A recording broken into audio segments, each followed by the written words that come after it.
Kembali ke tahun 1970 dan menjadi ibu tiri yang kejam. Bab 101. Tanpa ragu, ia terlebih dahulu merendam bihun dan daun wijen, kemudian mengambil baskom, mengambil sesendok tepung terigu dan sesendok tepung jagung, menambahkan air, dan mulai menguleni adonan. Setelah mencuci kacang hijau, potong-potong dan masukkan ke dalam mangkuk. Tambahkan tepung terigu dan sedikit minyak rapeseed, lalu aduk rata.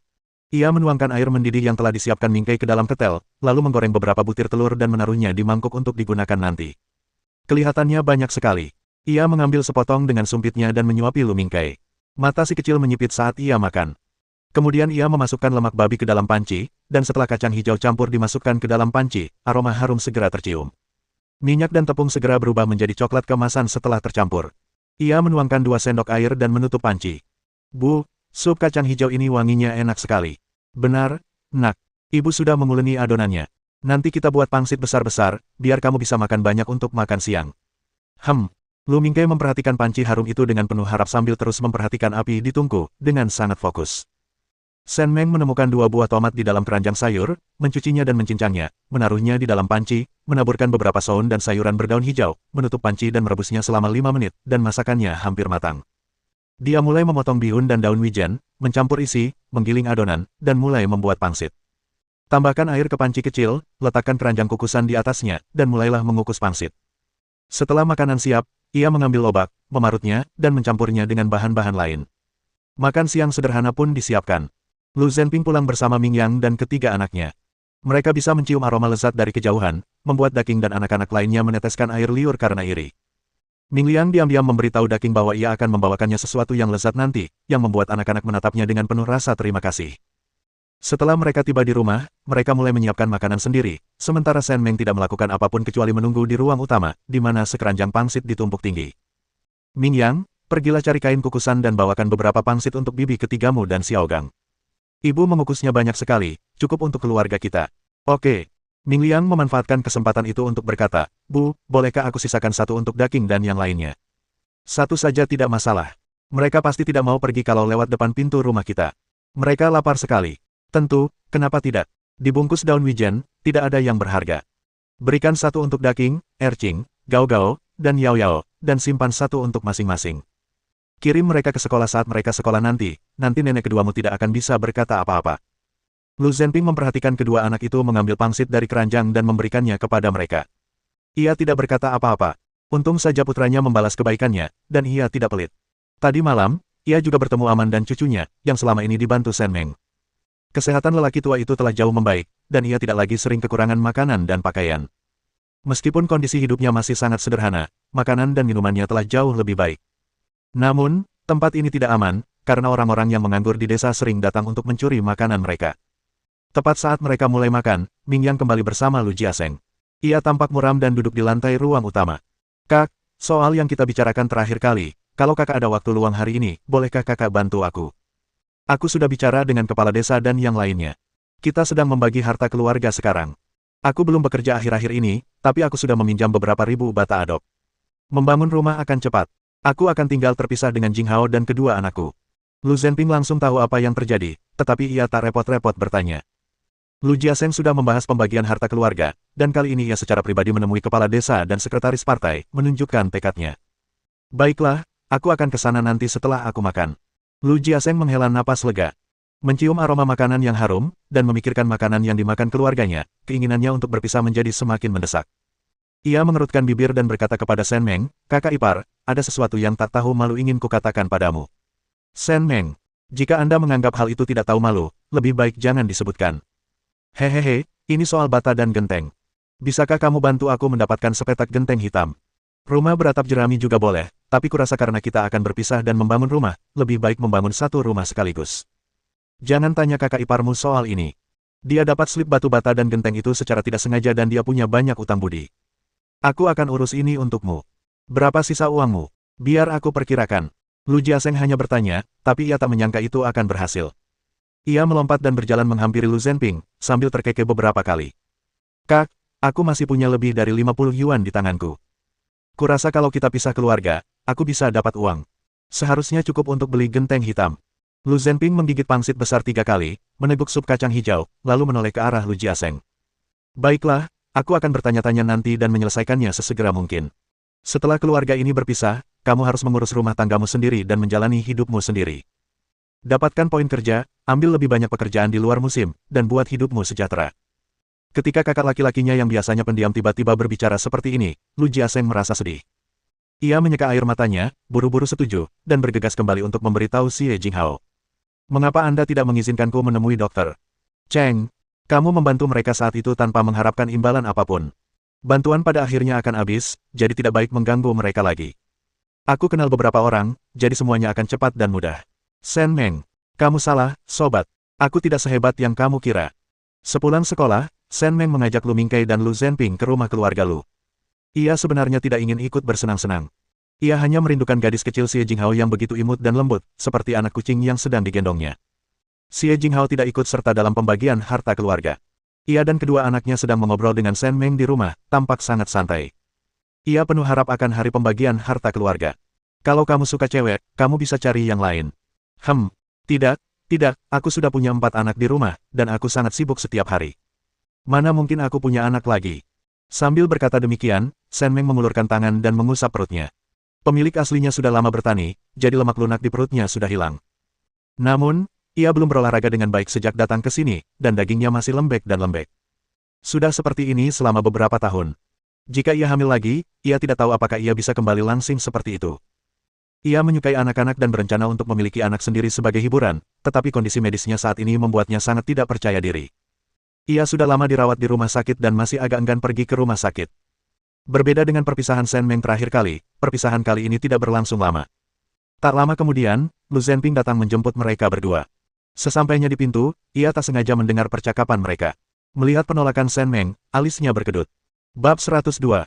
Sore harinya, setelah mencuci piring, Lu Zhenping masuk ke dalam rumah. Anak-anak sedang mengerjakan pekerjaan rumah di meja Kang. Ming Fang sesekali mengajari Sen Meng poin-poin penting yang telah dipelajarinya hari itu, dan terkadang ia memberikan pensilnya kepada Sen Meng agar ia bisa berlatih menulis. Sen Meng bekerja sama sepenuhnya, dengan sempurna mewujudkan kualitas seorang siswa yang baik. Setelah mempelajari poin-poin penting, dia mulai merajut sweater lagi, tetapi sikapnya yang setengah hati membuat Ming Lian agak tidak puas.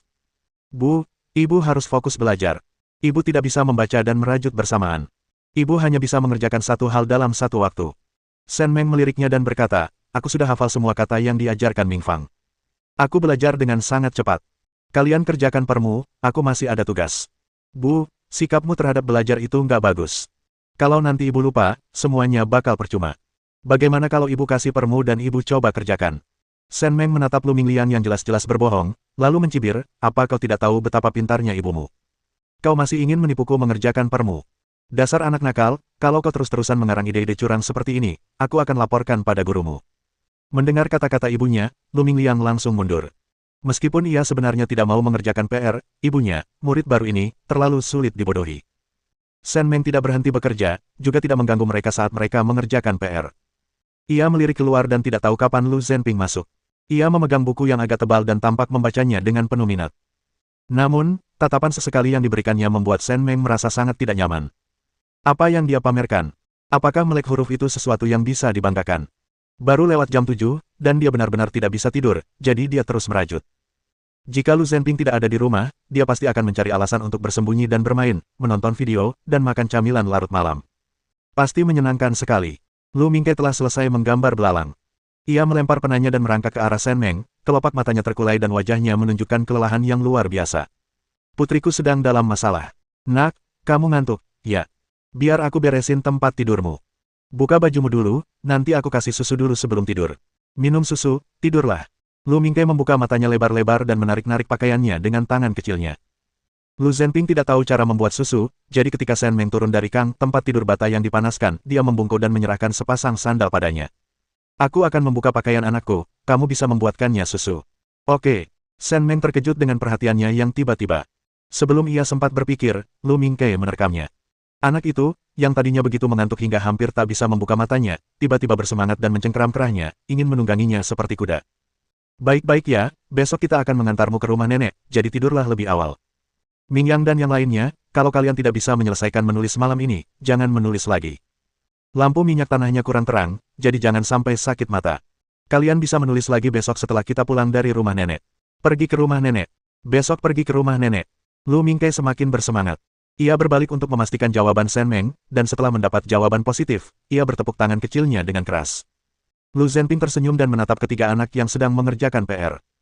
Yang mengejutkannya, ketiga anak itu tetap tenang dan tidak bergerak. Ayah, kita akan segera menyelesaikan PR kita.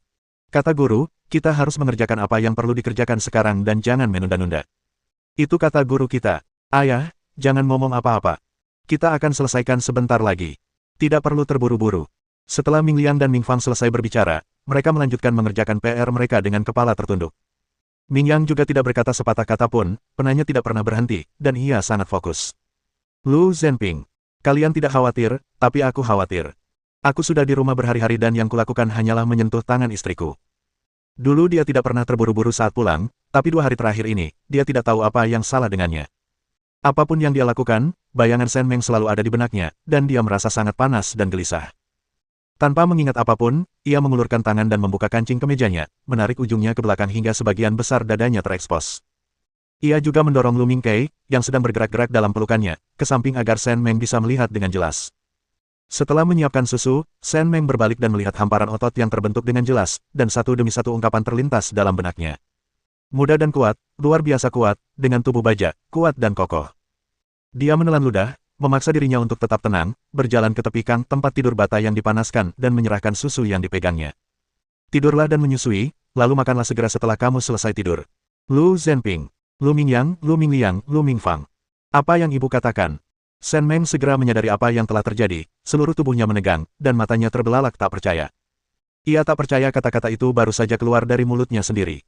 Ia memelototi Lu Zhenping dengan perasaan campur aduk antara malu dan kesal, mendengus dingin, lalu berbalik untuk pergi. Lu Mingyang dan anak-anak lainnya segera menundukkan kepala dan melanjutkan mengerjakan PR. Ibu mereka baru saja mengatakan sesuatu yang salah dan mempermalukan dirinya sendiri. Mereka tidak melihatnya, tidak melihatnya, tidak melihatnya. Di dalam ruangan, hanya Lu Mingkei yang tengah meminum susunya perlahan sambil memegang selimutnya, tidak menyadari ada yang aneh. Lu Zhenping terkekeh pelan sambil menggendong putranya, lalu tawanya semakin keras. Dengan kata lain, ia mendesah pelan. Ia sangat puas dengan penampilan Shen Meng barusan. Shen Meng baru saja keluar dari ruangan ketika mendengar suara Lu Zhenping yang agak tak terkendali dan mengejek. Ia menghentakkan kakinya dengan marah, lalu berbalik dan kembali ke ruangan itu. Ah, Shen Meng, ada apa denganmu? Dia cuma laki-laki, dia bisa punya beberapa perut six-pack, dan kamu sudah cukup melihat pria-pria tampan di video-video itu. Bagaimana mungkin kamu membiarkan seorang pria tua yang memamerkan sedikit daging menarik perhatianmu, mengacaukan pikiranmu, dan membuatmu terlihat buruk di depan anakmu? Wanita, bangunlah, itu hanya kecantikan pria. Shen Meng berjalan maju mundur 2 kali di ruang terbuka, mengangkat tangannya untuk menjaga keseimbangan, membuat gerakan menyelesaikan pekerjaan, lalu menghembuskan napas dalam-dalam. Tenang, tenang, Shen Meng, kau yang terbaik. Setelah dicuci otak, ia menepuk dadanya dan merasakan jantungnya yang berdebar kencang akhirnya sedikit tenang. Tepat saat ia hendak meninggalkan ruangan itu, jantungnya terdorong mundur. Yah, meskipun agak buram, itu tetap orang sungguhan. Dia bahkan tersenyum padamu, Shen Meng, seolah-olah dia berada di bawah kendalimu. Tapi yang ada di video itu sangat berbeda. Yang ini sungguhan, kau bisa melihat dan menyentuhnya. Kenapa kau tidak menikmatinya saja? Tidak, tidak, tahan dulu. Kalau kita menahan diri sebentar, keadaan akan tenang. Kalau tidak, kita akan kehilangan akal sehat dan bertindak berdasarkan impuls. Shen Meng akhirnya tak bisa meyakinkan dirinya sendiri. Ia pergi ke kamar mandi dan berendam dalam busa beraroma segar. Ia kemudian mengeringkan rambutnya hingga sekitar 70% basah. Ia membuka 3 kancing teratas gaun bermotif bunganya, memperlihatkan sekilas lekuk tubuhnya. Ketika ia memasuki kamar, ia mendapati Ming Yang dan anak-anak lainnya sudah kembali ke kamar masing-masing. Ming Fang dan Ming Liang sudah di tempat tidur, tampak seperti akan tertidur. Pria yang baru saja membuka pakaian kini berpakaian lengkap dan bersandar di lemari kang. Ketika melihatnya, ia berseru, kau sudah lama di jamban. Bab 103. Shen Meng sangat marah dan bahkan ingin bergegas menamparkan wajah Lu Zhenping. Ia sudah lama berendam di kamar mandi, dan Lu Zhenping malah bilang ia pergi ke jamban. Terkadang, ucapannya bisa membuat orang tersedak. Kalau saja ia tidak khawatir mengganggu tidur kedua anaknya, ia pasti sudah merobek mulut Lu Zhenping. Setelah melepas sepatunya, Shen Meng dengan marah menarik selimut menutupi tubuhnya, memunggungi Lu Zhenping. Ia tidak melihat senyum di mata Lu Zhenping. Keesokan paginya, setelah keluarga sarapan, Shen Meng tidak menyiapkan banyak hal. Ia hanya membawa 10 pangsit daun wijen yang telah dikukusnya sehari sebelumnya, dan seember minyak kedelai. Lu Zhenping pergi keluar dan meminjam sepeda. Pasangan itu masing-masing membawa kedua anak mereka, Lu Mingyang dan Lu Mingliang, ke sepeda ayah mereka. Hal ini membuat Shen Meng, yang sudah marah, semakin kesal pada Lu Zhenping. Setelah terhuyung-huyung menaiki sepeda, dia mengayuh sepedanya tanpa berniat menunggu orang di belakangnya. Ibu marah. Ibu kurang sehat bersepeda. Bagaimana kalau dia sampai menjatuhkan Ming Fang dan Ming Kai? Aku baru saja melihat tangan Ming Fang memutih saat dia mencengkeram sepeda. Lu Mingliang dan Lu Mingyang berceloteh di antara mereka sendiri, menginginkan agar Lu Zhenping mengayuh sepeda lebih cepat sehingga adik perempuannya dapat menaiki sepeda. Akan lebih aman dengan cara itu, karena ibu mereka dapat mengayuh lebih stabil hanya dengan Xiao Kai. Jangan bicara omong kosong. Ibumu menunggang kuda dengan mantap dan tidak akan membuat adik-adikmu jatuh. Walaupun Lu Zhenping berkata demikian, dia tetap berusaha sekuat tenaga, untuk berjaga-jaga jika terjadi sesuatu yang salah. Ketika kami tiba di rumah keluarga Sen, dari kejauhan kami melihat rumah itu telah dirobohkan, dengan batu bata dan ubin baru ditumpuk di satu sisi. Semua orang di keluarga Sen sibuk mengerjakannya, dan anak-anak membantu mencampur lumpur dan adukan semen. Bu, lihat, bukankah itu Xiao Meng? Oh, itu Zhenping, Bu. Zhenping sudah kembali. Sen Shoutian menepuk pahanya dengan tangannya yang berlumpur dan bergegas berlari ke arah Sen Meng dan Lu Zhenping. Setelah mendengar menantu laki-laki mereka telah kembali, Wang Buizi dan Sen Fugui segera meletakkan pekerjaan mereka dan bergegas menyambutnya. Zhenping sudah kembali. Oh, cucuku tersayang juga ada di sini. Kemarilah dan minum air. Wang Buizi dengan gembira menghampiri dan menggendong Lu Mingkai, memeluknya erat, dan menciumnya dengan penuh kasih sayang. Si kecil juga memeluk dan mencium neneknya, membuat hati Wang Buizi luluh. Ia berbalik dan membelai rambut Ming Fang, lalu menatap Ming Yang dan Ming Liang. Kapan Zhenping kembali? Sementara sang kakek dan cucu sedang mengobrol dengan hangat di sana, Sen Fugui berjalan menghampiri Lu Zhenping dan menyapanya. Aku sudah kembali selama 2 atau 3 hari, dan akhirnya aku punya waktu untuk mengunjungimu dan ibu. Kemarin, Xiao Meng memberitahuku bahwa keluarga sedang membangun rumah. Apakah kamu punya cukup orang untuk membantu? Cukup, sudah cukup. Mereka semua dari desa yang sama yang datang membantu. Mereka diberi makan dan dibayar 50 sen sehari. Ada cukup banyak orang yang datang membantu. Sen Fugui sangat gembira. Meskipun keluarganya berutang budi kepada keluarga menantunya, kehidupan akan jauh lebih baik setelah rumah itu dibangun. Setidaknya putra bungsunya bisa mendapatkan istri, keluarga putra dan menantunya bisa hidup lebih nyaman, dan cucunya akan memiliki kamar sendiri saat ia besar nanti. Zhenping, ayo duduk dan minum air. Kamu pasti lelah sekali perjalanannya. Hehehe, ibu akan membuatkanmu makan siang yang enak hari ini. Kebetulan sekali, Yutian baru saja pulang dari membeli daging, dan kamu langsung sampai. Semua orang sibuk di rumah, aku akan memasak. Kakak iparku bisa membantuku memasak. Aku bisa membuat semur untuk dimakan bersama, jadi mereka tidak perlu memasak sendiri-sendiri. Sen Meng melihat anggota keluarganya berantakan dan tangannya terluka karena bekerja, dan ia tidak ingin mereka bekerja lagi. Oke, tidak apa-apa. Zhenping sudah datang jauh-jauh ke sini, jadi dia pasti makan enak. Dia sudah melewati masa-masa sulit selama bertahun-tahun jauh dari rumah. Wang Buizi menatap Lu Zhenping dengan pedih. Tidak apa-apa, Bu. Aku mau makan apa saja, Xiao Meng. Sambil berbicara, Lu Zhenping memberi isyarat dengan dagunya ke arah Sen Meng. Kini seluruh keluarga sedang duduk di gubuk mengobrol, bahkan jika beberapa penduduk desa yang penasaran datang untuk menyapa atau melihat, hal itu tidak akan menghentikan keluarga Sen untuk mengobrol. Sen Meng mengerti maksudnya begitu melihat tatapannya, dan memasukkan uang yang dibawanya ke tangan Wang Buizi dari sakunya. Ibu, Zhenping dan aku sudah membicarakannya. Daripada ibu pinjam uang, lebih baik pakai uang kami saja. Ibu bisa melunasinya perlahan-lahan nanti. Putri ibu tidak akan terburu-buru. Yang terpenting sekarang adalah membangun rumah secepat mungkin. Kata-kata Sen Meng mengejutkan semua orang di keluarga Sen. Meskipun mereka tahu Lu Zhenping adalah orang baik, mereka tidak menyangka bahwa dia tidak hanya tidak menyalahkan Sen Meng karena meminjamkan begitu banyak uang kepada keluarganya, tetapi juga akan menambahkan sisanya hari ini. Bagaimana mungkin? Keluargamu juga harus mencari nafkah. Tidak adil kalau selalu memberi uang kepada keluarga orang tuamu. Apa menurutmu mertuamu akan senang? Yang paling ditakutkan Wang Buizi dan Sen Fugui adalah Sen Meng akan bertengkar lagi dengan pasangan lansia keluarga Lu. Kesalehan anak adalah yang terpenting, dan jika menantu perempuan mereka selalu bertengkar dengan mertuanya, hal itu akan memalukan dan merusak reputasi mereka. Jangan khawatirkan aku, Bu dan Ayah. Kami bisa mengurus urusan kami sendiri. Bu, tolong simpan uangnya baik-baik. Ayo kita usahakan membangun rumah secepat mungkin. Kalau hujan, semuanya akan tertunda. Itulah intinya. Beberapa hari yang lalu cuaca mendung, yang membuat mereka ketakutan setengah mati. Rumah itu baru saja dirobohkan, dan jika hujan turun, bagaimana seluruh keluarga bisa bertahan hidup? Ketika hal ini dibicarakan, semua anggota keluarga Sen menatap Sen Yutian. Ini semua salah orang ini. Begitu mendengar kabar pembangunan rumah, ia begitu gembira sampai melompat kegirangan. Bahkan sebelum batu bata dan gentengnya dibawa masuk ke dalam rumah, gubuk itu sudah dibangun. Setelah mendiskusikannya, keluarga itu memutuskan bahwa karena mereka memang akan membangunnya, sekalian saja mereka meletakkan fondasinya bersama-sama dan membangun rumah itu sekaligus. Lu Zhenping cukup kuat. Siang harinya, Sen Meng sedang memasak semur dalam panci besar di dapur sederhana. Ia memanaskan pangsit daun wijen yang dibawanya dan membagikannya kepada beberapa anak, termasuk Shen Fugui dan Wang Guizi. Saat menumis, kami menggunakan seember minyak kedelai. Minyak ini adalah minyak kedelai yang sudah dimasak. Setelah wajan panas, kami menambahkan minyak, lalu memasukkan irisan daging perut babi dan menumisnya. Begitu aromanya keluar, orang-orang yang bekerja di sana akan meneteskan air liur. Selanjutnya, tumis daun bawang dan jahe hingga harum, lalu masukkan kubis musim gugur, irisan kentang, tahu, jamur, dan sayuran liar kering yang telah direndam. Siram dengan kecap asin dan tumis beberapa kali.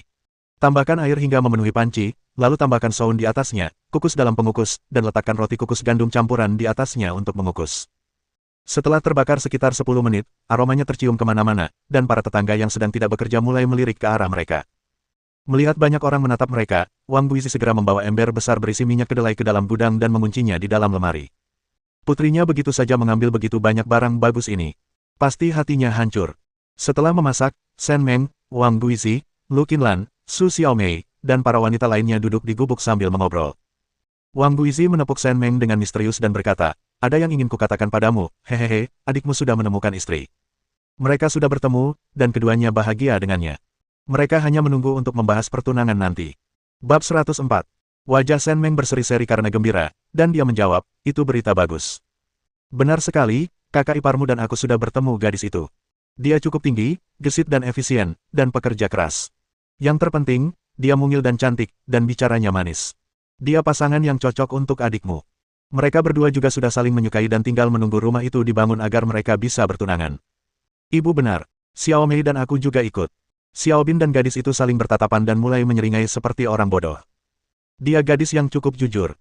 Lu Qinlan sungguh bahagia saat berbicara. Keluarga itu telah membangun rumah, dan setelah itu, mereka akan melangsungkan pernikahan Xiaobin. Kemudian, mereka akan bekerja keras untuk mendapatkan poin kerja, melunasi utang keluarga, dan menjalani kehidupan yang stabil. Shen Meng bahagia asalkan keluarga Shen baik-baik saja. Makan siangnya sederhana. Lu Qinlan menyajikan makanan dengan sendok, dan Su Xiaomei membuat bakpao. Supnya sederhana, dan semua orang makan sampai keringat bercucuran, tetapi mereka sangat puas. Hal terpenting dalam kunjungan ke keluarga Shen hari ini adalah mengirimkan uang untuk membeli batu bata dan genteng. Wang Guizi merasa sedih melihat Lu Zhenping membantu keluarga Shen dengan semua pekerjaan. Menantu laki-lakinya telah bertugas di militer selama bertahun-tahun dan akhirnya pulang. Ia harus memanfaatkan waktu untuk menjalani kehidupan yang baik bersama putrinya. Akan lebih baik jika Xiao Meng bisa hamil lagi kali ini, agar mereka berdua bisa memiliki lebih banyak anak. Ketika keluarga Shen membangun rumah mereka, putri dan menantu mereka menyumbang uang dan tenaga. Jika itu keluarga lain, mereka pasti akan sangat senang. Namun, Wang Guizi dan Shen Fugui merasa malu karena pembangunan rumah mereka sendiri telah membebani mereka. Tak lama setelah makan, mereka mengusir keluarga itu. Rumah itu berantakan, dan bahkan tidak ada tempat bagi mereka untuk tidur siang. Keluarga itu tiba di rumah tepat setelah pukul 2 pagi. Shen Meng mencuci tangan dan wajahnya, lalu hendak tidur bersama putra bungsunya. Lu Zhenping juga ingin tidur, tetapi sebelum ia sempat menyusul istrinya, Lu Jiasheng datang membawa cangkul. Ia menghampiri Lu Zhenping dengan wajah memuja. "Kak, tanah saya ditumbuhi rumput liar. Ayo kita rapikan bersama. Setelah fondasinya terpasang, kita bisa langsung mulai membangun rumah." "Oh, ngomong-ngomong, saya dengar siaran desa. Akhir-akhir ini cuacanya cerah, jadi tidak akan menunda pembangunan rumah." Lu Zhenping. Shen Meng, sambil memegang tangan Mingkai, berbalik, memberinya, dan kembali ke dalam rumah. Mereka bekerja sampai malam, dan Lu Jiasheng entah bagaimana berhasil mendapatkan sebatang rokok dan menyerahkannya kepada Lu Zhenping. "Kakak, pulanglah. Aku bisa urus sisanya sendiri. Sudah malam, kamu harus pulang dan makan." Lu Zhenping mengambil rokok itu tetapi tidak menyalakannya, meliriknya, dan melemparkan cangkul ke lengannya sambil berkata, "Dasar pelit." Hehehe. Lu Zhenping mengabaikannya dan tidak pulang. Ia pergi ke lereng gunung, tiba di sebuah pohon tua, menyekat tangannya, duduk, mengambil rokok dari telinganya, menyalakannya dengan korek api, dan menghisapnya perlahan. Batuk-batuk. Batuk-batuk-batuk. Mungkin rokoknya terlalu lama didiamkan dan agak lembab. Ia menghisapnya dalam-dalam dan tersedak hebat hingga air mata mengalir di wajahnya. Lu Zhenping duduk di bawah pohon tua, memandangi bulan yang perlahan terbit di kejauhan. Kali ini, ia merasa seolah sebagian besar kesedihan di hatinya telah terhapus. Baru setelah dewasa dia mengerti siapa wanita yang pernah dilihatnya secara kebetulan saat dia berusia 5 tahun itu, dan mengapa orang tuanya selalu bersikap acuh tak acuh padanya, selalu tersenyum tetapi tidak pernah menunjukkan kehangatan padanya. Satu-satunya tempat yang memberinya tujuan, motivasi, dan kemampuan untuk menjalani kehidupan yang positif adalah militer. Itu adalah tempat yang benar-benar cocok untuknya. Ia merasa seperti serigala penyendiri yang akhirnya menemukan kawanannya. Ia jatuh cinta pada masa-masanya di ketentaraan dan bertemu dengan Komandan Regu Zhou, seorang komandan regu yang baik hati dan peduli yang membantunya. Ia berkata pada dirinya sendiri bahwa di medan perang, Zhou akan melindunginya dari setiap peluru, asalkan Zhou tidak mendahuluinya. Nasihat inilah yang diberikan seorang veteran kepada seorang rekrutan baru. Perang itu kejam. Komandan Regu Zhou meninggal mendahuluinya. Kekasihnya tak sanggup menanggung pukulan berat dan meninggal bersama bayinya yang belum lahir.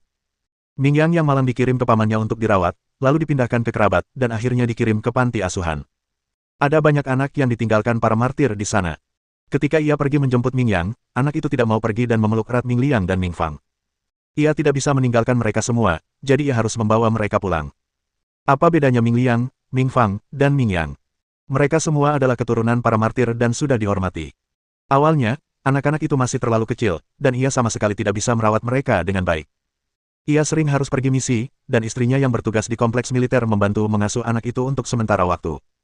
Lambat laun, ia merasa hal ini tidak bisa dibiarkan begitu saja, sehingga ia harus memulangkan anak itu. Ia juga berjanji akan memberikan uang pensiun kepada anak itu asalkan ia merawatnya dengan baik. Namun seiring berjalannya waktu, ia masih belum bisa tenang. Ma Xiang berkata bahwa ia masih perlu mencari istri. Anak itu akan lebih baik jika memiliki seorang ibu. Ketika Shen Meng menikahinya, sekilas ia bisa merasakan bahwa gadis ini sedang memikirkan sesuatu. Untunglah ia memikirkan sesuatu.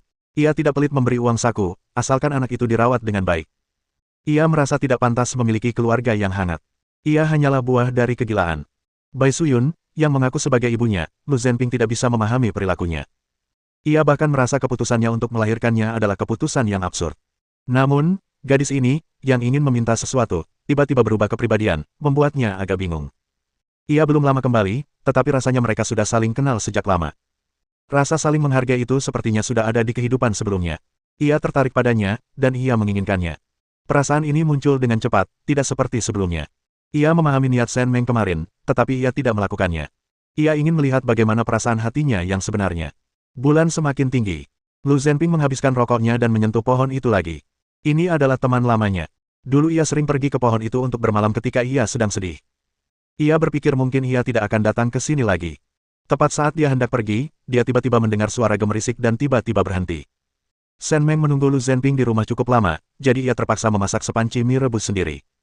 Ia membujuk anak-anak untuk memakannya, dan setelah mereka mandi, mereka pergi mengerjakan pekerjaan rumah.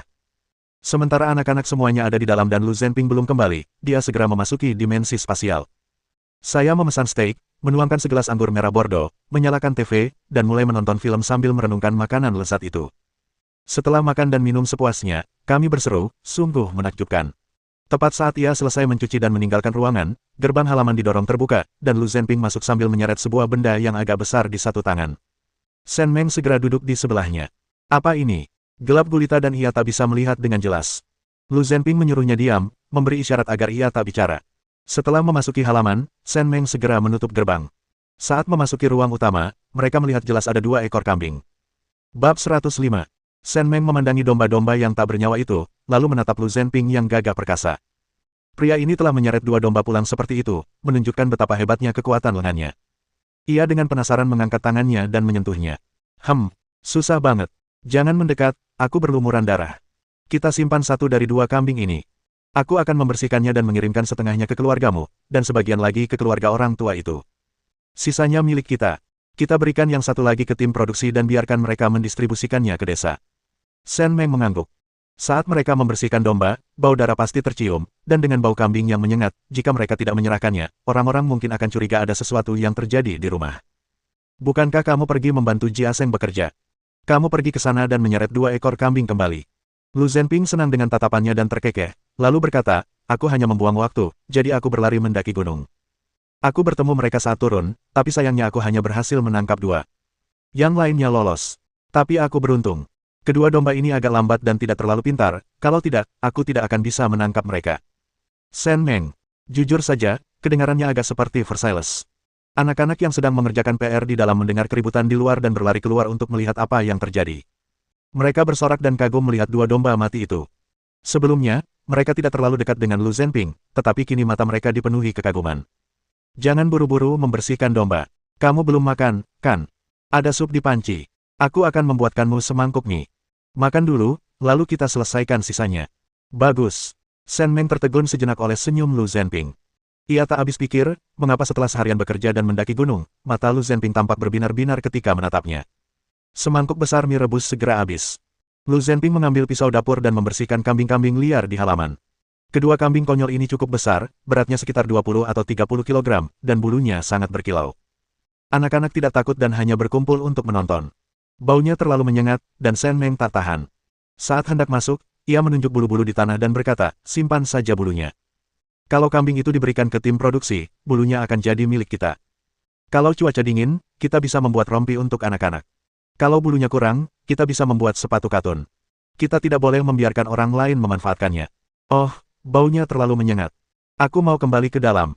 Ming Yang, kalian jangan terlalu lama di sana. Tidurlah lebih awal. Baiklah, aku akan melakukan apa yang kamu katakan. Lu Zhenping tidak berhenti. Ia membersihkan domba-domba itu hingga bersih, memasukkan jeroannya ke dalam baskom pasir, memotong-motong daging kambing menjadi beberapa bagian, lalu menggiring anak-anak ke dalam rumah untuk tidur. Ia memotong lebih dari 2 kilogram daging kambing, beserta sepotong lemak kambing, mengikatnya dengan tali jerami, dan membawanya ke halaman tua. Ketika Zhou Jiaojiao dan Lu Jiaxuan kembali dari luar, mereka melewati rumah Shen Meng dan mencium bau darah dan daging kambing yang menyengat. Mereka pun berhenti. Jiaxuan, apakah kamu mendengar bahwa kakak laki-lakimu menyembelih seekor domba? Mana mungkin, di mana kau mau beli domba untuk disembelih di rumah? Tunggu, mungkinkah adikku berburu binatang liar di pegunungan? Dulu, setiap kali adikku pulang di musim dingin, dia akan berjalan-jalan di pegunungan dan sering membawa burung pegar dan kelinci. Mungkinkah kali ini dia membawa kambing? Mata Zhou Jiaojiao berbinar. Cuaca semakin dingin, semangkuk sup daging kambing akan menghangatkannya sepenuhnya. Daging kambing juga merupakan makanan paling bergizi bagi wanita. Jiaxuan, bagaimana kalau kita pergi ke rumah kakak laki-lakiku dan melihatnya? Lu Jiaxuan terdiam sejenak, lalu mendengus dan berkata, tidak, aku akan menerima gajiku bulan ini. Kalau kamu mau makan daging kambing, aku akan membelikannya untukmu. Kamu sedang hamil, jadi jangan terlalu lama di luar. Ayo pulang. Zhou Jiaojiao tahu bahwa Lu Jiaxuan masih ingat saat Lu Zhenping menamparnya di depan umum, tetapi kakak laki-lakinya juga telah membayar ganti rugi, dan kedua bocah itu telah meminta maaf kepadanya. Ia merasa bahwa selama gaji Lu Jiaxuan tidak hilang, ia dapat menanggung sedikit keluhan ini. Jiaxuan, apa yang kau lakukan? Kau pikir aku ingin daging kambing? Aku ingin memanfaatkan kesempatan ini untuk membantumu berdamai dengan kakakmu. Dendam apa yang bisa dipendam dua bersaudara? Lagi pula, kakakmu tidak pernah memukulmu waktu kau kecil. Meskipun kalian berdua sudah punya keluarga sendiri, kalian tetap saudara. Seperti kata pepatah, saudara melawan harimau bersama-sama, ayah dan anak berperang bersama-sama. Kakakmu sendiri, apa yang perlu dipermalukan? Tertawa saja, dan rintangan ini akan berakhir, kan? Lu Jiaxuan berbalik, meletakkan tangannya di bahu Zhou Jiaojiao, dan mendesah tak berdaya. Aku cuma khawatir kamu bakal diperlakukan tidak adil, Jiaojiao. Lihat dulu rambutmu hitam indah, dengan dua kepangan tebal dan panjang. Sekarang lihat dirimu, dirusak oleh dua bocah nakal itu. Aku benar-benar akan menghajar mereka lagi kalau sampai terjadi lagi. Mereka lahir dari ibu, tapi tidak dibesarkan oleh mereka, kenapa repot-repot berdebat dengan mereka? Aku tidak merasa dirugikan, kenapa kau harus? Yang terpenting adalah menjaga hubungan baik dengan kakakmu. Dia punya koneksi di Komite Revolusi. Kau tidak ingin mendapatkan posisi tetap atau promosi, kan? Jangan bertindak impulsif, oke? Setelah mendengar kata-kata ini, meskipun Lu Jiaxuan marah, ia rela menanggungnya demi istri dan anak-anaknya. Meskipun ia bertindak berdasarkan koneksi kakak laki-lakinya, ia sendiri juga sangat cakap. Baiklah, Jiao, tunggu aku. Aku akan memberimu masa depan yang cerah dan menjanjikan dengan kemampuanku sendiri, dan kamu bisa tinggal di rumah bersama anak-anak dan menikmati hidup mewah. Baiklah, aku akan menunggu. Kata-kata ini menyentuh hati Zhou Jiaojiao. Sejak menikah dengan keluarga Lu, ia sangat tekun, semua itu dilakukannya demi mendapatkan rasa hormat dari keluarga Lu dan mencegah mereka mencari-cari kesalahannya. Jika Lu Jiaxuan ingin membawa kejayaan bagi keluarga di masa depan, ia harus ikut menikmati kejayaan itu. Keduanya berlama-lama sebentar sebelum menuju ke rumah Shen Meng. Tepat ketika mereka hendak mengetuk pintu, pintu terbuka dari dalam, dan Lu Zhenping hampir melemparkan daging yang dibawanya ke wajah Zhou Jiaojiao. Ya ampun, itu membuatku takut setengah mati. Kakak, pelan-pelan saja, kau membuat Jiaojiao takut. Lu Zhenping, apa yang kau lakukan, berdiri di depan pintuku seperti dewa pintu larut malam. Mata Zhou Jiaojiao tertuju pada daging kambing di tangan Lu Zhenping. Dagingnya begitu besar, dan ada juga sepotong lemak babi di dalamnya. Ia begitu tergoda hingga ingin sekali memasaknya dan memakannya saat itu juga. Tidak, saudaraku. Jiaxuan dan aku hanya mencium bau darah dan khawatir terjadi sesuatu pada keluargamu, jadi kami datang untuk memeriksa. Kemana kamu membawa semua daging ini? Saya menangkap seekor kambing di gunung, mengulitinya, memotong dagingnya untuk saya simpan sendiri, dan akan mengirimkan semuanya ke tim produksi nanti. Saya akan memberikannya kepada orang tua saya. Mendengar ini, Zhou Jiao panik. Bagaimana mungkin benda berharga seperti itu diberikan kepada tim produksi? Dengan begitu banyak orang di tim produksi, daging apa yang akan mereka dapatkan ketika tiba saatnya untuk dibagikan? Apa yang ia tangkap seharusnya menjadi milik keluarga Lu untuk dikonsumsi sendiri. Bab 106. Lu Zhenping menutup pintu, mengambil daging kambing, dan hendak berjalan menuju halaman tua. Zhou Jiao baru saja mengintip ke dalam halaman ketika ia hanya melihat genangan air di tanah dan tidak ada yang lain. Ketika ia melihat Lu Zhenping hendak pergi, ia segera berbalik dan menghentikannya. Kak, berapa banyak daging yang kamu kirim untuk orang tua kita?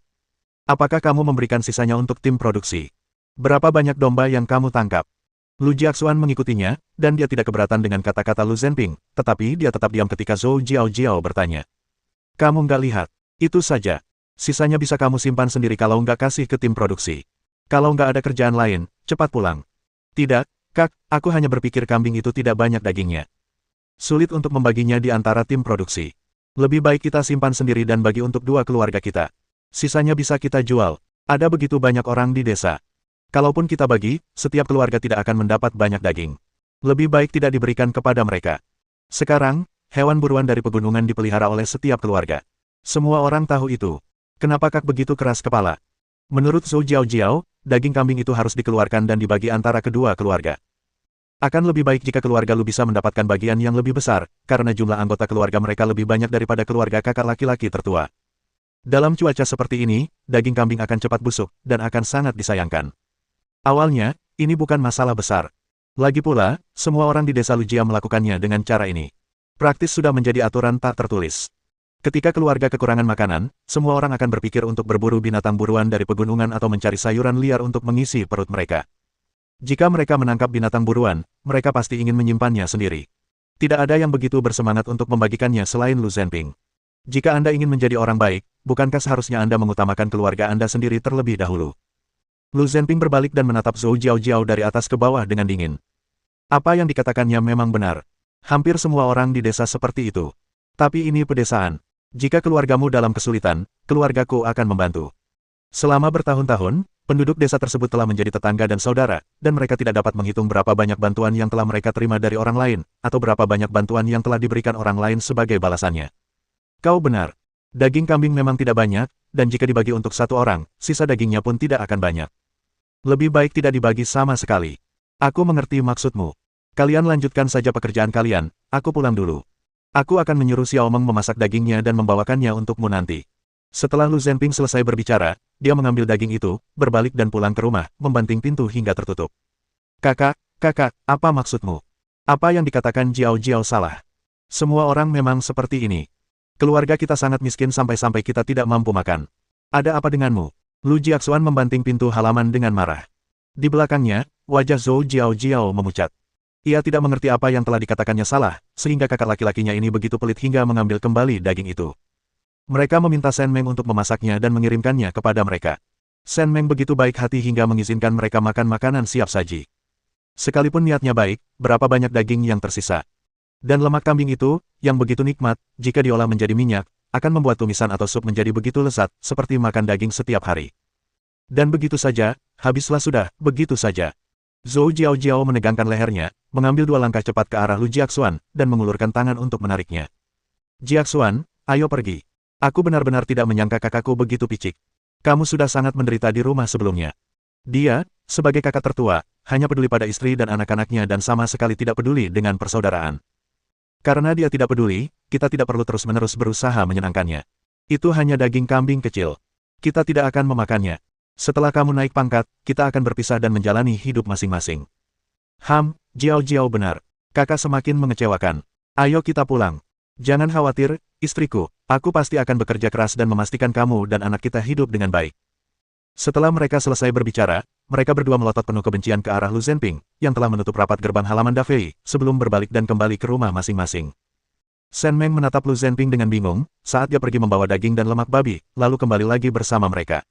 Dagingnya tidak banyak, jadi lebih baik tidak dibagi-bagi. Kita bisa memasak lagi nanti dan mengirimkan semangkuk untuk mereka. Kita simpan saja ini untuk kita sendiri. Kamu istirahat dulu, dan aku akan membawa domba yang belum dikuliti ini ke rumah kepala desa. Bagus. Shen Meng menatapnya sejenak, berpikir bahwa dia pasti bertemu seseorang, kalau tidak, dia tidak akan langsung mengambilnya kembali. Tapi untungnya dia mengambilnya kembali. Di antara keluarga Lu, dia hanya ingin Xie Jinghao dan anaknya makan daging kambing. Dia tidak ingin yang lain memakannya sama sekali. Lu Zhenping menggunakan pisau daging untuk menata daging kambing dengan rapi, menyimpan separuhnya untuk dirinya sendiri. Ia memotong kaki depan separuh daging lainnya, mengemas sisanya ke dalam karung, dan berencana mengirimkannya ke rumah ibu mertuanya dengan sepeda nanti. Tak lama kemudian, Lu Zhenping keluar membawa kaki depan dan seekor domba utuh. Ia memberikan kaki depan itu kepada Lu Changhong, lalu domba utuh itu diantarkan ke rumah kepala desa. Karena daging kambingnya tidak banyak, ia menyarankan agar juru masak utama desa membuat sup daging kambing keesokan harinya agar semua orang bisa menikmati semangkuk besar sup hangat dan daging. Lu Bangde begitu bahagia hingga hampir lupa namanya sendiri. Siang harinya, ia sedang mengobrol dengan sekretaris desa Zhang Hongfa, tentang kapan ia bisa mengajak Lu Zhenping minum-minum dan melihat apakah ada koneksi yang bisa mengirim keluarganya ke militer. Tak disangka, Lu Zhenping datang ke rumahnya malam itu dan membawa seekor kambing besar, agar semua orang di desa bisa makan daging dan sup. Sungguh orang yang baik hati. Setelah selesai bekerja dan mencuci piring, Lu Zhenping kembali ke kamarnya sekitar pukul 22. Ia mengira Shen Meng sudah menidurkan anak itu, tetapi begitu membuka pintu, ia ditarik masuk dan orang itu mematikan lampu minyak tanah. Ruangan itu tiba-tiba menjadi gelap. Di bawah sinar bulan, ia hanya bisa melihat perempuan yang telah mendorong dan menindihnya ke pintu. Perempuan itu mengenakan gaun tipis, dan rambutnya bagaikan air terjun, mengalir di ujung jarinya. Aroma perempuan itu tercium ke hidungnya, dan Lu Zhenping tiba-tiba merasakan sesak di hatinya. Melakukan apa? Berhenti berpura-pura. Aku yakin kamu tahu apa yang ingin kulakukan. Bukankah ini yang kamu inginkan? Shen Meng mencondongkan tubuh lebih dekat, memiringkan kepala, dan meniupkan napas ke telinganya. Pria itu menegang karena godaannya dan sedikit memalingkan muka. Ia tersenyum penuh kemenangan, menggenggam tangan pria itu, dan perlahan mulai menjelajahi ke bawah, akhirnya berhenti di perut yang ingin disentuhnya. Lu Zhenping tidak melawan, tampak sepenuhnya tunduk. Namun, ketika Shen Meng berulang kali menyentuh area kecil, ia akhirnya tak kuasa menahannya, membalikkannya, dan menekannya ke pintu, mengambil inisiatif. Bagaimana rasanya? Shen Meng mengangkat tangannya dan melingkarkannya di lehernya, menelan ludah, dan berkata, bagus sekali. Dia pria yang sangat baik, mau mencobanya. Jari-jari Shen Meng mulai mengerut gugup. Ia ingin makan daging, tetapi ia tidak menyangka orang ini akan begitu tegas setelah diprovokasi. Tanpa sadar ia mundur selangkah. Aku, Dia baru saja mengucapkan sepatah kata pun ketika Lu Zhenping tiba-tiba menggigit bibirnya dengan keras. Bab 107. Shen Meng tidur hingga lewat pukul 11 pagi keesokan harinya. Ketika ia bangun, Lu Zhenping tidak ada di sisinya. Ada segelas air hangat di tangannya. Ia mencoba duduk, tetapi pinggangnya terasa sakit dan ia pun berbaring kembali. Shen Meng tidak berani bergerak lagi. Ia merasa seperti tertabrak truk, dan tubuhnya sangat sakit. Lu Zhenping benar-benar mengerikan tadi malam. Pinggangnya, kakinya, kekuatannya. Wow! Meskipun sangat lelah, Shen Meng merasa sangat puas setelah akhirnya bisa makan daging. Tak heran ia pergi ke ruang kerjanya untuk mencari-cari barang-barangnya dan menemukan gaun yang begitu konservatif namun memikat. Setelah bangun menggigil, ia minum air hangat di meja dan mengambil roti besar berisi daging dari gudang penyimpanannya untuk dimakan. Ia terlalu lelah untuk bangun dari tempat tidur tanpa makan apapun. Shen Meng masuk ke halaman, dan Ming Liang serta Ming Kei yang sedang menusuk semut di tanah segera datang ke sisinya. Bu, ibu masih capek. Ayah bilang ibu capek banget gara-gara potong daging bareng ayah semalam, jadi ayah nggak mau kita ganggu ibu. Ada nasi tersisa di panci, ibu ambilin ya. Setelah Ming Liang selesai berbicara, ia segera berlari ke dapur. Shen Meng melihat sekeliling dan mendapati Ming Yang dan Ming Fang tidak ada di sana. Ia mengacak-acak rambut Ming Kei. Xiao Kai, kemana ayahmu, kakak laki-lakimu, dan kakak perempuanmu pergi? Shen Meng membeku setelah menyelesaikan kalimatnya. Suaranya begitu serak hingga ia hampir tidak bisa berbicara dengan jelas. Ia menelan ludah. Apakah suaranya benar-benar sekeras itu karena tidur semalam? Ibu sudah keluar. Ibu tidak mau istirahat. Kenapa bicaranya tidak jelas? Ibu sakit. Ibu, Anda mungkin sakit tenggorokan, tapi tidak serius, jangan khawatir tentang putra Anda. Setelah dia selesai berbicara, dia segera menutup mulutnya, tidak ingin mengatakan apapun lagi. Bu, jongkoklah, Xiao Kai, tiuplah untuk ibu, dan ibu akan merasa lebih baik. Si kecil menarik-narik bajunya dan meraba-raba tubuhnya. Tak berdaya, Shen Meng hanya bisa berjongkok dan menyaksikan si kecil mendekat dan meniupkan 2 napas ke lehernya. Tepat ketika ia mengira semuanya sudah berakhir, tangan kecil Lu Mingke meraih lehernya dan menekan tulang selangkanya. Warnanya merah, ada serangga menggigit ibu, sayang, mengi. Batuk, batuk, batuk, batuk. Tidak apa-apa, tidak apa-apa, tidak sakit, tidak sakit. Ibu akan istirahat di ruang utama. Kamu bisa terus menusuk semut-semut itu. Ini bukan tentang menusuk semut, ini tentang bayi yang melakukan operasi pada semut. Shen Meng, kalau begitu, kamu sibuk saja. Ia baru saja duduk di ruang utama ketika teringat tanda merah di tulang selangkanya. Ia segera berganti pakaian, mengencangkan kancing di lehernya, dan bercermin sebelum menutup pintu dengan tenang. Bu, Makanannya sudah kusiapkan. Aku mau keluar untuk memanggil ayah. Hari ini, desa kami sedang menguliti domba untuk dijadikan sup daging kambing. Semua orang boleh pergi dan mengambilnya. Ayah pergi membantu. Adik-adikku khawatir kulit dombanya akan diambil orang lain, jadi mereka menunggu. Aku dan Xiaokei juga ingin pergi melihat, ya, Bu.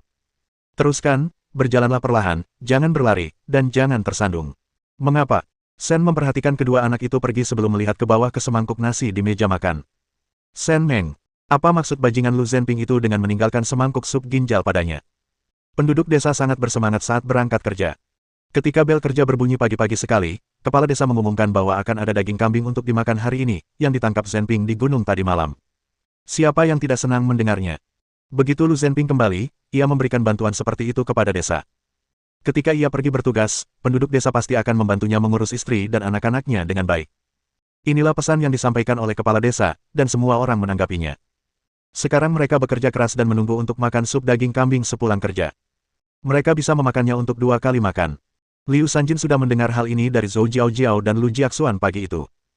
Melihat begitu banyak orang memuji Lu Zhenping di depannya, ia pun ikut tersenyum, tetapi dalam hati ia merasa jijik. Domba ini beratnya puluhan kilogram, dan ia begitu tidak egois, tetapi tidakkah ia memikirkan berapa banyak gigitan yang bisa diterima orang tuanya sendiri.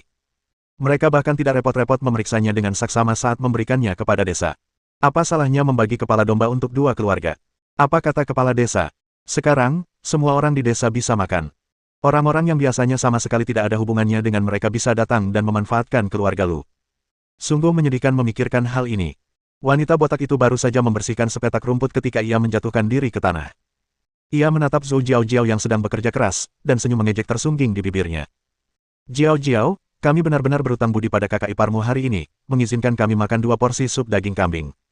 Katakan padaku, kakak iparmu menangkap kambing gunung sebesar ini, kenapa dia tidak berbagi dagingnya denganmu? Kalau tidak, menyimpan sedikit lemak daging kambing pun akan baik, kan? Dia memberikan semuanya, apa keluargamu tidak peduli?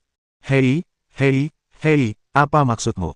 Keluarga Lu membawa domba untuk dimakan semua orang, dan kau malah mengeluh. Kalau kau tidak mau makan, jangan pergi ke sana lagi membawa baskommu nanti. Tidak ada yang menyuruhmu pergi. Benar. Jangankan kambing, kalau ada yang menangkap kelinci atau burung pegar liar, mereka pasti ingin merahasiakannya, tidak membiarkan siapapun melihat sehelai bulu atau sehelai rambut pun. Dan kau malah membuat keributan. Jiao, jangan pedulikan dia. Dia hanya iri pada keluarga Lumu. Beberapa perempuan yang bekerja sama membela Zhou Jiaojiao, menggoda istri si penderita kusta. Istri si penderita kusta yang keras kepala itu tidak bereaksi terhadap apa yang mereka katakan dan hanya duduk di tanah untuk beristirahat. Setelah Zhou Jiaojiao dan yang lainnya selesai berbicara, mereka melihat ke arah istri penderita kusta itu. Kakak ipar Laizi, adikku sedang berbuat baik. Dia bersedia berbagi hal-hal baik dengan semua orang, dan itu hal yang baik. Keluarga kami tidak keberatan dan mendukungnya. Semua orang sedang kesulitan keuangan, dan ini adalah kesempatan langka untuk memiliki seekor domba untuk menambah daging dalam menu makanan kami. Tentu saja, kita semua harus makan bersama. Ah, benarkah? Istri si botak tidak terlalu memperhatikan jawabannya. Ia beristirahat sejenak, lalu mulai menyiangi rumput dengan sekop. Zhou Jiaojiao meliriknya diam-diam, merasa jijik dengan perilakunya. Bagaimana mungkin orang sebaik itu, dengan penampilan yang baik dan tubuh yang ideal, bisa begitu malas? Namun, ini tidak ada hubungannya dengan dirinya. Karena keluarganya tidak akan mendapatkan daging kambing, wajar jika ia harus menanggung beban reputasi yang baik, yang juga akan membantu pekerjaan Lu Jiaxuan di masa depan. Ketika Lu Zhenping kembali ke rumah, ia memperhatikan Sen Meng tampak agak pucat. Merasa bersalah, ia menyentuh hidungnya, batuk 2 kali, lalu berjalan menghampiri Sen Meng. Hei Xiao Meng, sudah minum sup yang kusiapkan. Kamu bangun kesiangan, jadi makanlah sup dulu untuk mengganjal perutmu sebelum makan siang yang sebenarnya. Jika bukan karena ini, Sen Meng tidak akan semarah ini. Namun, ketika hal itu disebutkan, Sen Meng mengulurkan tangan dan mencubit daging lembut di pinggangnya. Kenapa kamu meninggalkanku sup ginjal? Apa yang akan kulakukan dengan itu? Kondisi fisikmu sedang tidak bagus, kamu perlu mengisi ulang tenagamu, kalau tidak, kamu akan pingsan lagi di tengah jalan lain kali. Sen Meng. Bab 108. Siang harinya, sebuah panci besar diletakkan di tempat pengirikan. Juru masak utama meletakkan daging kambing yang telah direbus, yang telah dibersihkan dari bau amisnya, di atas talenan. Daging dipisahkan dengan hati-hati, dan beberapa tulang besar dimasukkan ke dalam panci untuk melanjutkan pemasakan. Sebaskom besar berisi daun bawang dan jahe juga dituangkan. Kepala koki mengiris separuh daging dan menyimpan separuhnya lagi untuk makan malam. Ia memilih beberapa potongan daging yang bagus, menaruhnya di mangkuk, dan menyisihkannya. Ia mendengarkan saran Sen Meng dan menemukan seseorang untuk menggiling tulang domba yang telah dicincang halus dengan lesung dan alu. Ia kemudian menambahkan tepung jagung, daun bawang, jahe, dan lobak untuk membuat bakso lobak dan tulang. Awalnya dia mengira istri Zhenping hanya bicara omong kosong, tetapi karena menghormati Lu Zhenping, dia tetap mencobanya, dan ternyata berhasil. Kubis, lobak, dan saun cincang dimasukkan ke dalam panci, dan terakhir daging kambing yang telah diiris juga dimasukkan. Setelah mendidih, kaldu dikentalkan dengan tepung maizena dan sesendok minyak wijen dituangkan di atasnya. Aroma sup daging kambing sungguh tak tertahankan. Panci besi besar ini dulu digunakan saat kami makan bersama di panci bersama. Satu panci cukup untuk semua orang di desa. Soal siapa yang mendapat lebih banyak atau lebih sedikit daging di mangkuk mereka, dia tidak bisa menjaminnya. Berita bahwa kami akan menyantap sup daging kambing di tempat pengirikan pada siang hari diumumkan pagi ini, jadi setelah bekerja, setiap orang membawa mangkuk dan baskom mereka sendiri ke tempat pengirikan. Kepala koki, melihat bahwa masakannya hampir siap, menuangkan tunas bawang putih cincang ke dalam panci. Sup daging kambingnya sudah siap. Ayo semuanya antri untuk makanannya. Mereka yang datang lebih awal menjulurkan leher untuk melihat ke dalam panci besi, lalu dengan bersemangat menoleh ke orang-orang di belakang mereka dan berkata, sekilas, kalian bisa lihat isinya daging semua, dan sangat tebal. Sesampainya di rumah, kalian bisa menambahkan beberapa sayuran dan menikmati hidangan lengkap. Begitu orang di depan berteriak, orang-orang yang menunggu di belakang pun makin cemas, semuanya ingin ikut melihat, namun sayang mereka sudah terlambat dan hanya bisa mengantri di belakang. Ketika Lu Zhenping dan Shen Meng tiba, kepala koki memanggil mereka. Zhenping sudah datang. Cepat ke sini. Aku sudah menyimpan semangkuk daging kambing rebus untuk keluargamu. Semuanya enak, jadi kamu bisa makan lagi nanti, hehehe. Sebelum Lu Zhenping sempat berbicara, Lai Zi, yang berada di depan barisan, menghalangi jalannya. Hei, apa yang kau katakan? Barang-barang yang diserahkan kepada tim produksi adalah milik kolektif. Bagaimana kau bisa mengambilnya kembali? Bukankah ini memotong ekor sosialisme? Hei, pergi dari sini. Daging kambing ini pemberian Zhenping. Apa salahnya membalas sedikit? Kamu sudah makan makanannya, beraninya kamu mengkritiknya. Bukankah sudah jelas? Dia cuma iri. Si pemalas itu, kerjanya cuma bermalas-malasan di rumah seharian. Kapan dia pernah ke ladang? Tapi Zhenping memang hebat. Dia cuma iri. Tepat sekali, bagaimana bisa kau bicara seperti itu tentang orang? Lagi pula, itu tidak banyak. Kalau aku akan mengambilnya kembali. Begitu banyak daging, diberikan tanpa alasan, dan kita hanya bisa makan sedikit. Bagaimana kita bisa merasa senang dengan itu? Memang benar, tapi apa yang dikatakan Lai Zi juga tidak sepenuhnya tidak masuk akal. Daging kambing ini sudah diberikan kepada tim produksi, jadi ini milik tim produksi, dan semua orang. Sungguh tidak pantas untuk mengambilnya kembali. Zhenping, kenapa tidak kau simpan saja? Tuang saja semangkuk daging ini ke dalam panci, agar orang-orang tidak bergosip. Kepala koki juga memasang wajah dingin. Orang-orang yang suka bergosip ini hanya ingin menekan Lu Zhenping agar menuangkan semangkuk daging ke dalam panci agar mereka bisa makan lebih banyak. Hehe, dia harus perhatikan baik-baik orang-orang yang bergosip itu. Saat waktunya makan sup daging kambing, dia tidak akan membiarkan mereka makan secuil pun. Dia sudah memasak bertahun-tahun, dan dia sangat ahli dalam menyajikan makanan. Dia bisa memutuskan siapa yang mendapat lebih banyak daging di mangkuk mereka, dan mereka akan mendapat lebih banyak. Dia ingin orang-orang itu tidak mendapat apa-apa, agar mereka tidak mendapat sesuap pun. Shen Mengcao berkata bahwa orang yang memasukkan daging ke dalam panci memutar matanya tanpa suara. Apakah ini semacam taktik psikologi terbalik? Diam semuanya. Siapa yang ngomong sembarangan? Semangkuk daging ini sudah dipesankan untuk keluarga Zhenping oleh kepala koki. Hehehe, beliau baru pulang beberapa hari, dan kita sudah dapat daging. Di hari yang dingin ini, seteguk sup daging kambing akan menghangatkan kita. Setelah makan dan istirahat, bukankah lebih baik kita pergi bekerja dan mengumpulkan poin kerja sore ini? Kenapa harus repot-repot? Kalau ada yang tidak senang, ya sudah, jangan makan. Keluar dari sini. Orang-orang yang bergosip itu otaknya sudah tidak waras. Membuat Zhenping tidak senang hanya karena semangkuk daging, masa depan apa? Lain kali dia dapat makanan enak, apa dia masih akan memikirkanmu? Rasanya seperti satu apel busuk merusak semuanya. Dasar brengsek, kalau tidak mau makan, keluar saja dari sini. Lu Debang sangat marah. Ia dan Zhang Hongfa baru saja tiba ketika mereka mendengar keributan di tempat pengirikan. Mereka mengira semua orang mengucapkan terima kasih kepada Ren Zhenping atas dedikasinya yang tanpa pamrih, tetapi yang mereka dengar justru komentar-komentar sarkastis tersebut. Ketika Lai Zi melihat bahwa itu adalah kepala desa dan sekretaris partai, dia segera mundur dan minggir, tetapi mata liciknya masih tertuju pada Lu Zhenping dan istrinya. Yang terakhir bahkan tidak memandangnya, melainkan mengambil baskom pasir dan berdiri di depan. Setelah koki utama mengisi mangkuknya dengan sup daging kambing, ia memberi isyarat kepada Shen Meng, mengambil mangkuk berisi daging, dan pergi.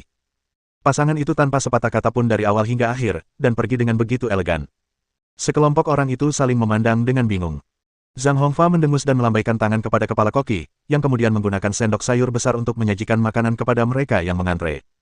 Mereka yang memiliki banyak daging di mangkuk mereka sangat gembira dan dengan senang hati membawa pulang mangkuk atau kaserole mereka. Sementara itu, mereka yang mengaduk makanan tetapi tidak menemukan daging, tentu saja merasa kesal dan langsung pergi ke kepala koki. Dia akhirnya punya tempat untuk melampiaskan amarahnya. Kalian teriak-teriak apa? Ini semangkuk besar sup daging kambing. Aku menyajikannya sesendok demi sesendok. Bagaimana aku bisa tahu bagian mana yang ada dagingnya dan mana yang tidak? Waktu aku menyajikan supnya, aku tidak menggoyangkan sendoknya. Kalian sendiri tahu itu. Kata-kata koki itu membuat orang yang memanggil merasa sedikit tidak nyaman. Benar, kan? Bagaimana mungkin seseorang merasa nyaman melihat begitu banyak daging tersisa di mangkuk orang lain? Kepala koki tidak peduli dengan mereka. Ia yakin, sekeras apapun mereka berpikir, mereka takkan pernah membayangkan ada keterampilan seperti membalik wajan sambil menyajikan nasi. Begitu Lu Zhenping dan Shen Meng tiba di depan pintu rumah mereka melihat anggota keluarga Lu membawa mangkuk dan baskom menuju tempat pengirikan. Lu Jiasheng menyambut mereka dengan gembira, tetapi Liu Sanjin bahkan tidak melihat mereka. Ia marah, berpikir bahwa bahkan jika mereka menyerahkan domba-domba itu, tidak masalah, tetapi mengapa mereka tidak bisa menyimpan sebagian untuk keluarga mereka? Mereka bahkan tidak memikirkan orang tua mereka. Keempat anaknya, Mingyang dan Liang Ning, sedang menunggu di ruang utama. Ada sekeranjang roti pipi wijen di samping mereka, yang aromanya sungguh lezat. Mereka bahkan belum mulai makan, karena mereka semua sedang menunggu semangkuk sup daging kambing ini. Shen Meng menyesapnya untuk mencicipi, lalu mengerutkan kening. Rasanya tidak hanya hambar, tetapi juga sedikit berbau amis, dan rasanya kurang enak. Tunggu sebentar, aku akan pergi ke dapur untuk mengambil bumbu. Ia berjalan perlahan menuju dapur. Bright memperhatikan punggungnya sejenak sebelum berkata, apakah kaki ibu terluka? Dia terlihat tidak nyaman berjalan. Shen Meng tersipu saat mendengar ini, tersandung, dan hampir jatuh. Bab 109. Setelah menambahkan bumbu, rasanya jauh lebih enak. Shen Meng membawa semangkuk besar daging kambing kembali ke dapur, dan tak lama kemudian ia kembali dengan mangkuk kecil. Ia mengambil sumpit dan memberikan sesendok besar kepada semua orang. Khawatir kepala koki tidak akan menanganinya dengan baik, ia mengeluarkan beberapa daging kambing dari gudang penyimpanannya. Daging kambing rebus, dipadukan dengan sedikit lemak kambing pedas yang ia masak siang tadi, meningkatkan cita rasanya secara signifikan. Ini minyak cabai yang terbuat dari lemak kambing dan bubuk cabai. Kamu bisa menambahkannya kalau mau, tapi lebih baik jangan ditambahkan kalau kamu tidak tahan pedas, ya. Ada juga cuka, kamu bisa menambahkannya kalau mau. Ibu juga memasak soun, kalau kamu mau, minta ayahmu untuk menambahkannya untukmu. Dia tidak ingin berjalan lagi, agar anak-anaknya tidak memusatkan perhatian pada kakinya, yang sungguh memalukan bagi ibu tua ini. Ia menundukkan kepalanya dan menyantap makanannya sendiri. Sedangkan Lu Mingkei, ia pasti harus disuapi oleh Lu Zhenping. Si kecil sudah berada di usia di mana ia sangat dekat dengan ayahnya dan tak ingin dipisahkan sedetik pun. Shen Meng menambahkan sesendok besar minyak cabai dan makan sampai keringatnya bercucuran. Ia juga makan 2 panekuk wijen. Saat makan, ia merasa ada yang tidak beres. Ia mendongak dan melihat semua orang di meja menatapnya. Ada apa? Bu, apa yang ibu lakukan tadi malam? Kenapa ibu begitu lapar hari ini? Benar, Bu. Baru pertama kali ini aku melihat ibu makan dengan lahap sekali. Rasanya seperti ibu mau menelan seluruh isi mangkuk. Mangkuk ini tidak cukup untuk ibu. Masih ada semangkuk besar sup daging kambing di dalam pot tanah liat itu. Aku dan adikku tidak mau sisanya. Kami akan memberikan semuanya untuk ibu. Shen Meng, kenapa kamu melebih-lebihkan? Bukankah nafsu makannya selalu seperti ini? Melihat istrinya yang agak bingung, Lu Zhenping merasa geli. Istrinya tadi malam cukup bersemangat, tetapi hari ini ia tampak malu-malu. Ia terkekepelan dan berkata, ibumu pergi bekerja di pekarangan rumah tadi malam dan cukup lelah. Tidak apa-apa kalau dia makan sedikit lagi. Baiklah, kalian berdua cepat makan agar bisa bermain. Shen Meng, ini omong kosong belaka jika diucapkan dengan nada serius. Setelah makan malam, Lu Zhenping mengajak anak-anak bermain. Ia kemudian membaringkan Shen Meng di tempat tidur dan menciumnya dengan penuh gairah sebelum melepaskannya. Tepat ketika Shen Meng mengangkat satu kakinya untuk menariknya kembali, ia menepuk-nepuk pantatnya dengan lembut. Kamu istirahatlah yang cukup di rumah. Aku akan membantu Jiasheng membangun rumah. Jangan khawatir, anak-anak tidak akan kembali mengganggumu sore ini. Xiao Meng, tidurlah dengan nyenyak di rumah dan tunggu aku kembali. Senyum puas muncul di bibirnya saat dia berbalik dan pergi. Shen Meng. Dia menggodaku begitu keras sampai aku bingung harus berbuat apa, lalu dia pergi begitu saja. Apa maksud ucapannya barusan? Dia menyuruhku tidur nyenyak dan menunggunya kembali. Kenapa aku merasa ada sesuatu yang tersembunyi di balik ucapannya? Dengan dukungan kepala desa dan sekretaris partai, tak seorang pun yang telah makan sup daging kambing berani bergosip lagi. Lagi pula, masih ada makanan lain yang harus disantap malam itu. Jadi, ketika Lu Zhenping keluar, hampir semua orang yang melihatnya menyapanya. Ada beberapa orang yang datang bekerja untuk Lu Jiasheng lebih banyak dari biasanya. Ia membayar upah, tetapi karena rumah-rumah tempat ia bekerja terbuat dari batako, ia tidak bisa membayar banyak. Saat itu bukan musim bertani yang sibuk, jadi memiliki penghasilan saja sudah merupakan berkah. Siapa yang akan mengeluh karena uangnya terlalu banyak atau terlalu sedikit? Hanya dalam beberapa hari, rumah adop Lu Jiaseng hampir selesai. Setelah meminta seseorang membangun balok utama, Lu Zhenping meminta seseorang untuk membantunya mendapatkan satu truk penuh ubin hitam, yang juga telah tiba.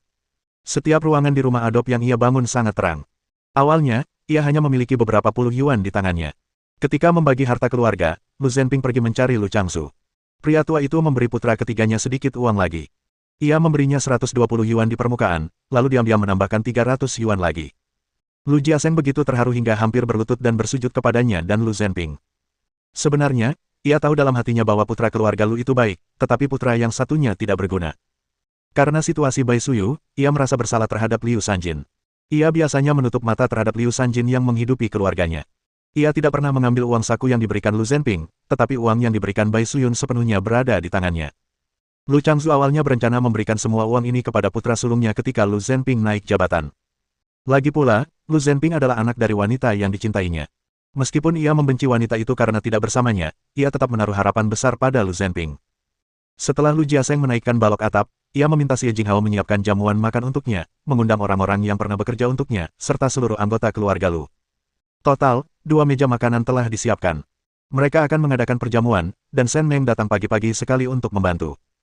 Sebenarnya, ia ingin melihat apakah ada yang kurang agar ia bisa mempersiapkannya. Lu Jiaseng dan Xie Jinghao tidak punya banyak uang dan harus mengurus 2 anak, jadi saat itulah mereka membutuhkan bantuan. Setelah menyiapkan makanan, Shen Meng pulang dan kembali tepat sebelum makan malam dimulai. Ia meminta Lu Zhenping untuk membawakan selimut seberat 8 pon, sementara ia membawakan 2 termos. Mereka berdua dengan gembira pergi ke rumah Lu Jiaseng. Zhou Jiao, Wu Xianglan, dan yang lainnya, yang sedang duduk di meja bersiap untuk makan, tiba-tiba merasakan kelopak mata mereka berkedut hebat saat melihat postur Shen Meng. Kakak ipar, apa yang kamu lakukan? Kenapa kamu membawa begitu banyak barang? Xie Jinghao menatap kosong ke arah Shen Meng. Ketika Shen Meng pergi, dia hanya bilang akan kembali untuk mengambil beberapa barang, tapi ini bukan hanya sedikit, tapi banyak. Jinghao, Jiaseng, kalian akan segera pindah ke rumah baru. Selimut dan 2 termos ini sudah lama disiapkan oleh kakak laki-laki dan ipar kalian. Ini hanya tanda terima kasih kecil kami. Kami mendoakan kalian hidup harmonis dan sejahtera setelah berpisah dari keluarga. Xie Jinghao dan Lu Jiaseng bertukar pandang, keduanya melihat keterkejutan di mata masing-masing. Ini tidak akan berhasil, kakak laki-laki dan ipar perempuan. Begitu banyak hal, hadiah ini terlalu berat, kita tidak mungkin menerimanya. Kenapa kalian tidak berani menerima ini? Mulai sekarang, kalian sendiri yang akan mengurus diri sendiri dan menjalani hidup kalian sendiri. Kalian juga harus mengurus 2 anak. Saat itulah kalian akan benar-benar dewasa. Lagi pula, orang tua kalian, Jiao, dan Xianglan pasti sudah menyiapkan lebih banyak lagi untuk kalian. Lihat, perjamuannya baru saja dimulai, dan mereka bergegas datang. Mereka pasti lupa membawa barang-barang karena tidak bisa datang. Tidak apa-apa, mereka pasti akan membawanya nanti. Liu Sanjin, Zhou Jiao, Wu Xianglan. Omong kosong apa yang dia ucapkan. Memanggil mereka bukan sekadar makan malam, bagaimana mungkin ada hadiah? Memang benar saudara laki-laki boleh memberi hadiah saat membagi harta keluarga untuk upacara pengangkatan rumah, tapi mereka benar-benar tidak menyiapkan apapun. Liu Sanjin merasakan sakit kepala yang hebat. Ia menoleh ke arah Lu Changsu. Dari keempat putranya, 2 telah berpisah dari keluarga, dan Jiaxuan masih menuntut pembagian harta keluarga. Di masa depan, ia dan suaminya hanya akan memiliki Lu Jiahe yang tak berguna di sisi mereka. Apa bedanya itu dengan hidup sendirian? Coba pikirkan, semua reputasi baik yang dibangun Liu Sanjin selama ini telah hancur total, sungguh menyebalkan. Bab 110. Lu Jiaseng hendak mengatakan sesuatu ketika Xie Jinghao dengan cepat mendorongnya. Sebelumnya ia tidak mengerti, tetapi sekarang ia tahu segalanya. Kakak iparnya mencoba mendapatkan sesuatu dari mereka dengan cara memutar. Kakak ipar, aku akan menerima hadiahnya. Terima kasih banyak atas bantuanmu. Dan kakak, kamu sudah bekerja keras membangun halaman rumahku. Jiaseng membeli minuman keras, jadi kita harus minum banyak nanti. Bukan apa-apa, ini yang harus kulakukan. Kakakmu punya begitu banyak energi sampai-sampai dia bingung harus menyalurkannya kemana. Kalau dia lebih banyak bekerja, dia bisa tidur lebih nyenyak. Shen Meng berbicara omong kosong dengan wajah datar, sama sekali tidak menyadari ekspresi muram di wajah Lu Zhenping di sampingnya. Setelah Xie Jinghao dan Shen Meng duduk bersama, mereka berempat memandang Liu Sanjin dan kelompoknya, belum lagi yang lainnya. Putra ketiga keluarga Lu membagi harta warisan, dan semua kerabat dekat, berapapun jumlahnya, memberinya sejumlah uang. Pasangan muda itu mulai hidup bergantung pada bantuan tetangga mereka. Seorang tetangga menyumbangkan sedikit gandum, yang lain sedikit hasil pertanian, dan mereka berhasil bertahan hidup. Jika saudara dekat saja diperlakukan seperti ini, apa yang dapat dikatakan tentang anggota keluarga? Liu Sanjin memaksakan senyum kaku saat menatap Xie Jinghao, tetapi matanya menyimpan racun yang belum pernah ada sebelumnya. Ya, aku sudah menyiapkan 20 kati kupon gandum dan 10 yuan untuk keluarga putra ketigaku, ditambah 2 kati gula merah. Aku sudah tua dan pelupa, jadi aku datang terburu-buru. Jiaseng akan kembali bersama ibunya untuk mengambilnya. Sekarang setelah kita berpisah, kita harus memanfaatkan hidup kita sebaik-baiknya. Jika kamu menemui masalah dan belum bisa mengambil keputusan, kembalilah dan bicarakan dengan orang tuamu. Meskipun orang tuamu sudah tua, mereka masih bisa bekerja beberapa tahun lagi. Yang terpenting, kita perlu membawa Xiaogang dan Xiaoya kembali untuk menemuiku sesekali. Aku sangat merindukan kedua anak ini. Lu Zhenping meliriknya. Sepertinya Liu Sanjin mempelajari kebiasaan ini dari Bai Suyu. Dia selalu berhasil membuat segalanya terdengar sempurna dan mendapatkan reputasi yang baik. Begitu dia mengatakan itu, semua orang yang hadir mulai memegang lengannya. Lihatlah betapa hebatnya ibu mertua bibi ketiga, Jinghao, kamu sangat beruntung. Ibu mertua dan kakak ipar yang luar biasa. Kalian tidak akan menemukan keluarga seharmonis ini di desa-desa sekitar. Pantas saja putra-putra bibi semuanya begitu cakap. Zhenping, Jiaseng, Jiahe, kalian harus menjaga kakak ketiga dan kakak ipar kalian dengan baik mulai sekarang. Jiaxuan tidak ada di sini hari ini, tetapi jika dia ada, aku tetap akan mengatakan hal yang sama. Meskipun aku hanya sepupu kalian, aku tetap harus mengatakannya. Dan Xiao Meng, Jiao Jiao, dan Xiang Lan, kalian harus menjaga ibu mertua kalian dengan baik. Jika kalian memperlakukannya dengan buruk, aku tidak akan menoleransinya. Shen Meng memutar matanya diam-diam. Kau pikir kau siapa? Kalau kau tidak setuju, bawa saja dia pulang dan jadilah anak yang berbakti. Apa yang kau coba intimidasi? Zhou Jiao Jiao punya beberapa barang bagus. Karena Liu Sanjin memberinya uang, kupon, dan permen, ia pun berpikir sejenak dan memutuskan untuk membawa 2 sarung bantal dari lemari yang selama ini enggan ia gunakan. Wu Xianglan terus menunduk. Ia benar-benar tidak punya barang bagus. Saat keluarga membagi harta terakhir kali, Lu Jiahe bilang uang itu untuk ia dan anak-anak membeli baju baru, tapi begitu ia mendapatkannya, ia berubah pikiran dan mengambil semuanya sendiri. Ia belum memberitahu Wu Xianglan kemana perginya uang itu. Dia telah kehilangan semua uang yang susah payah dia tabung untuk Xie Jinghao. Bahkan jika dia menjual Xie Jinghao sekarang, dia tidak akan punya apapun yang layak untuk diberikan padanya. Aku. Xianglan membeli syal sutra merah tahun lalu, dan menurutku itu pas sekali. Jinghao baru saja melahirkan tahun ini, dan dia tidak tahan cuaca dingin. Bagaimana kalau kita berikan yang itu pada Jinghao? Shen Meng berkata sambil tersenyum, Wu Xianglan bukanlah orang jahat maupun orang baik. Dalam cerita aslinya, dia sangat bergantung pada Zhou Jiao Jiao dan sering menindas Ming Yang dan anak-anak lainnya. Namun, dia menjalani kehidupan yang sangat menyenangkan setelahnya. Tidak seperti dalam buku, Zhou Jiao Jiao tidak memiliki kemampuan khusus. Dia terlalu sibuk mengurus dirinya sendiri untuk membantu Wu Xianglan.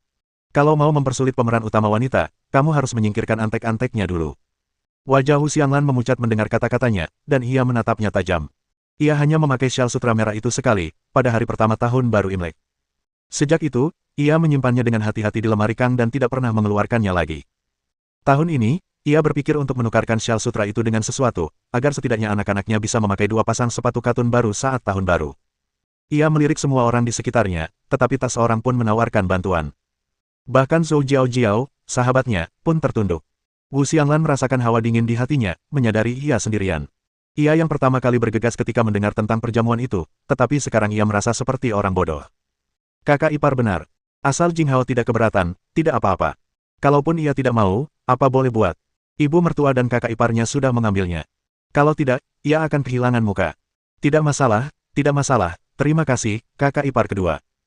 Meskipun ibu mertuanya dan para wanita lain di pelukan kakak iparnya menatap sinis, Xie Jinghao berusaha sekuat tenaga untuk tetap tenang, meskipun ia masih sedikit takut. Kakak iparnya ada di sana bersamanya, jadi apa yang perlu ditakutkan? Setelah sepenuhnya dimanfaatkan oleh Lu Zhenping, Ming Yang dan anak-anak lainnya tidak pernah makan sarapan yang dibuat oleh Shen Meng lagi, dan dia bangun semakin siang setiap harinya. Malam itu, setelah makan malam, Ming Yang dan anak-anak lainnya tidak langsung kembali ke kamar untuk mengerjakan PR. Mereka malah mengelilingi Shen Meng dan bertanya apakah ia masih harus mengerjakan tugas malam itu, yang membuat Shen Meng tersipu. Bu, beritahu aku kalau ada yang perlu kulakukan, dan aku akan melakukannya. Bu, aku ingin sekali makan roti goreng ibu. Aku benar-benar ingin memakannya. Ada juga sup pedas dan roti kukus. Bu, jangan biarkan ayah memasak sarapan lagi. Dia minum teh ubi setiap hari dan tidak bisa bab. Perutnya sakit. Kakak kedua, aku belum selesai makan, jangan bicara omong kosong. Lu Mingke memegang mangkuk kecilnya dan menatap Lu Mingliang dengan ekspresi tidak puas. Lu Mingliang menyeringai, lalu menatap ibunya. Shen Meng menggertakkan giginya, melotot ke arah lelaki yang berusaha menahan tawa, dan menginjak kakinya dengan keras di bawah meja. Ibu tidak akan pergi kerja malam ini. Aku akan membuatkanmu sesuatu yang lezat besok pagi. Aku akan merendam bihun dan jamur kering sekarang dan membuatkanmu sesuatu yang lezat besok pagi. Benar-benar, keren banget, Bu. Hehehe. Akhirnya, aku nggak perlu makan masakan ayah lagi. Hebat banget. Aku juga tidak mau makan masakan ayah. Gumaman pelan anak-anak akhirnya membuat pria yang sedari tadi menahan tawa itu memucat. Ia bangun pagi-pagi sekali setiap hari agar anak-anak bisa makan, dan anak-anak nakal yang tak tahu terima kasih ini mengeluh bahwa masakannya tidak enak. Lebih baik dia berbaring di tempat tidur bersama istrinya dan tidur daripada menyiapkan sarapan. Keesokan harinya, Sen Meng membuat sepanci bakpao jamur, sayur, dan daging kambing, serta sepanci bakpao goreng. Ia mengambil panci besi dari tempatnya dan menyimpannya di lemari. Ketika Lu Zhenping bertanya kepadanya tentang hal itu sebelumnya, ia berkata bahwa ia secara khusus meminta seseorang untuk membuatnya dan biayanya sangat mahal. Setelah tidur berhari-hari, Sen Meng tidak terbiasa bangun pagi. Udara terlalu dingin, dan halaman berkabut ketika ia bangun. Ia berpikir untuk pergi ke kota kabupaten hari ini untuk mengambil kompor batu bara dan arang dari rumahnya, kalau tidak, memasak di musim dingin akan terlalu sulit. Bersambung.